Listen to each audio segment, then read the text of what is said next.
Well, let's start with the big one. Console Wars 2020. Lay it on. Is this between PlayStation 5 and Xbox Series X. Series X? That's such a mouthful. I feel like PS5 is already winning that. Yeah, I don't really like Xbox's branding ever since after the 360 because, once you get to like the 360, it's like, oh, wow, that's a circle right there. Yeah, what are you going to do after that? Yeah, what the hell? Xbox One? There's already an Xbox One. It's called the first Xbox that came out. Yeah. Then what? The Xbox Series X? This makes it sound like this is going to be the last gaming system they're going to have. I think that's their mindset every time because they keep coming up with these follow-up names that have no correlation to the last thing. Yeah. Well, one reason I think the Series X could be the last gaming system they're doing is because basically they're basically going to sell Game Pass. And Game Pass is where you can go and you can just pay. It's like Netflix, but for video games. And I've gotten Game Pass before, and it's pretty good. Yeah. So Game Pass would basically be like likening the not old fashioned, but soon to be old fashioned, like console would be kind of equated to like a DVD player or something. And like what? Well, okay. So Game Pass. You just said that like how you have streaming services, then you'd have that's similar to a Game Pass, right? Yeah, streaming services. However, you're not really streaming the game; you're downloading it. You're basically renting it. It's like going to Blockbuster back in the day, and you go and say, "I want to rent a video game that just came out." Of course, the only video games you can, get that just came out are Microsoft exclusives.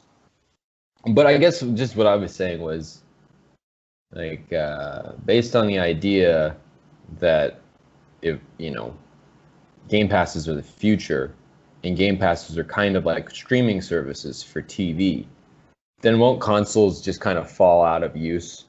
Yeah, like then DVD players. And then you'll probably just play it on your computer, or I imagine PlayStation's going to be around for a long time. So one thing that could happen is Xbox says, "All right, I'm done making consoles. I'm just going to sell my Game Pass to PlayStation 5, Nintendo Switch, and make my money from there." But is that a good business move? Because wouldn't Sony and Nintendo be profiting then directly off of your games? I don't know how that would work. I'm sure there would have to be some sort of deal going like, "Hey, you know what? You guys are in the market. I'll get out of the market.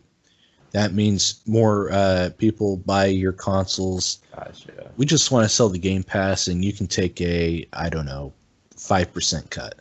Right. There's be some kind of conditions involved. Yeah, because one thing with these stores, and this is even talked about with Apple and Fortnite.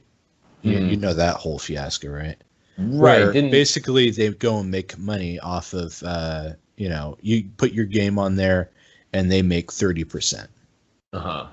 Although I believe for the other game systems, it's like maybe like 8%, 10%, something like that. It's not as high, I don't believe. Of course, that might just be physical games and not digital games. Gotcha.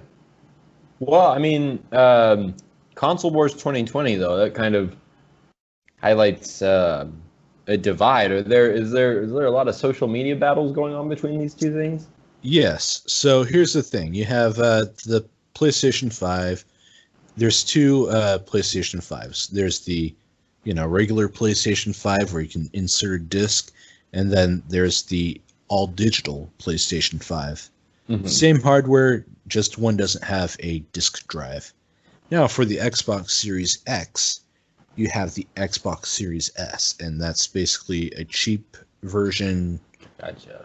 all digital version of the Xbox Series S. But here's the thing: if you look at it, it's like if you could spend $100 more, you can get twice the power in the PlayStation 5 all digital. Just $100 more. That's kind of a smart thing that I feel like you've just been continuously seeing for like the last 5, 6, 7 years. Really, since I think the first time it was kind of a thing, maybe at least notable, was the iPhone 5C or 4C, whatever it was. Oh yeah. When they were offering that kind of like cheaper alternative. That seems like a really good move. Do you think, though, that by kind of pulling that card from out of your sleeve, does that show that Microsoft is just trying to keep up? Well, here's the thing with the iPhone. I believe they were selling the iPhone C for like $500 or something like that back in the day. And then they were selling the iPhone 5S for like, a couple $100 more. And it's like, well, if you're going to go and splurge on an iPhone, you might as well just go for the top-notch one. Also, note that the iPhone 5S was supported for a pretty long time. It was supported for like 5+ years, I think, maybe 6 years. 5 or 6 years. While the 5C was only supported for like maybe like 4 or 5 years. Yeah. iPhone 5C is just rough. Yeah, Totally obsolete today. Yeah, I remember the whole, Yeah, look, you can get 500 different colors. Yeah, it was contract free for $549. Who the hell would have done that? Yeah, because iPhones back then, they weren't as expensive as they are now. Now you want to get a new iPhone, it's like $1,200. Yeah. Of course, I think the iPhone 11, I think they made like an iPhone 11 and then an iPhone 11 Pro. And I believe the only thing the iPhone 11 Pro had that was better than the iPhone 11 was basically a better camera. Wow. And it's like, are you really going to need a better camera? There are people that go and take pictures with their phones, but if you already have like one of those nice cameras, I'm talking about one of those Canons. You know what I'm talking about. Like with the long old extendo on it. Yeah, the ones where you go to the baseball game and you got this one guy who wants to be a photographer, sports photographer, and he's like, just zooming in, taking pictures. Get that ultimate zoom, man. Yeah, great. and then because you're sitting like right beside him, you're just looking over and you go like, oh, that's a pretty good picture. Probably because, they have a little digital screen. Yeah, but also when he's taking the picture and he's got it all like scoped up and sighted, and he's looking, and you look to your right and you just see this long old like yardstick sticking out. It's going over the person ahead of them. They got some crazy little things with cameras, which we should know. We don't know anything about cameras, so our language on this subject is very ignorant. Yeah. But anyways, back to the PS5. Back to the console wars 2020. Yeah.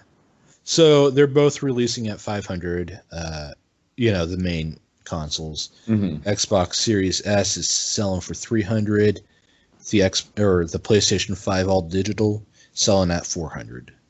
Okay. And like I said, obviously, if you want to get the better deal between the Series S and the Series S and the PlayStation 5 all digital, PlayStation 5 all digital is the way to go. Now the real question is, what about PlayStation 5 and Series X? The regular ones. And it's like, well, the Series X is supposed to be better. But the PlayStation 5 is supposed to be faster. Gotcha. Wow. And so it'll be interesting to see how that plays out. But anyways, they just released a bunch of video games like Final Fantasy 16. I'm sorry, they announced a bunch of video games like Final Fantasy 16. So that'll be Is that going to interesting. be the new one? Yeah, that'll be the new one. Wow, that's exciting. Yeah, they're also releasing God of War Ragnarok. Hmm. So that's So gonna be these are all big installments to big yeah franchise. yeah. I think they did a good job today. Huh. Yeah, I mean And you look at the Xbox Series X little thing majigger when they were releasing everything, and you look at all the PlayStation 5 ones. mhm. PlayStation 5 is basically going like, hey, the other guy, he might have better hardware in terms of, graphical, you'd be getting better graphics on the Series X. Mhm. But we got all the games. We Yeah, got all the exclusives. And in the end, isn't that what matters most? probably. Yeah. So are you prepared to declare a winner, or are you just gonna kind of maintain you kind of a feeling? Because if there's a console I war, I there already has to be a know. winner, you Yeah. know? So for this past generation, or this current gen right now, because it's still current gen, neither console released yet. Um, Huh. I'd say PS4 definitely won. Uh, Obviously, with the last gen, you had the 360 and PS3. PS3 basically dropped the ball, messed up pretty early on with their very, very expensive price, $600 for a console Shit. versus the Xbox 360. Obviously, the 360 won that one, but, in the end, like after, towards the end when the PlayStation 4 and Xbox One came out, PlayStation 3 finally outsold the Xbox 360. Shit. But yeah, I think if there's no mess ups, like there's like no major, like the Red Ring of Death with any of the consoles or anything like that, I think PlayStation's probably going to come out on top with this one, Shit. which would then solidify the whole Xbox just getting out of the console market and just selling their Game Pass. Right. Well, it all comes full circle there.